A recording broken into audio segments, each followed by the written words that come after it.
میرے نبی پہ 9 رمضان آئے، 9 میرے نبی پر 9 رمضان آئے۔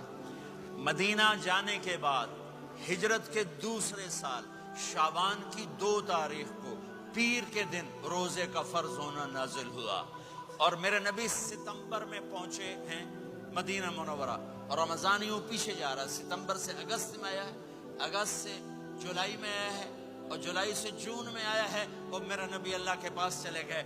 سارا رمضان میرے نبی نے گرمی کا گزارا، 9 رمضان سارے گرمی کے روزے، اور میرے نبی کی سحری ہوتی تھی 2 کھجور اور 1 گلاس پانی پر روزہ رکھتے تھے عام طور پر، کبھی کبھی کھانے کو بھی مل جاتا تھا، لیکن 2-3 کھجوریں اور 1 گلاس پانی۔ اس پر میرے نبی نے 9 رمضان گزارے، اعتکاف کر کے دکھایا، پورا مہینہ 20 دن 10 دن، پھر ساری زندگی 10 دن کا اعتکاف فرمایا شب قدر کی تلاش میں، اور امت کو خوشخبری سنائی۔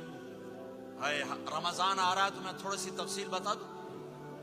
میرے نبی ممبر پر آئے، کہنے لگے ماذا یستقبلکم وماذا تستقبلون، وہ کون آ رہا ہے؟ صحابہ وہ کون آ رہا ہے؟ پھر ہم نے کہا وہ کون آ رہا ہے؟ حضرت عمر کھڑے ہو گئے، یا رسول اللہ اوحی نزل، کیا کوئی وحی آ گئی؟ کہا نہ۔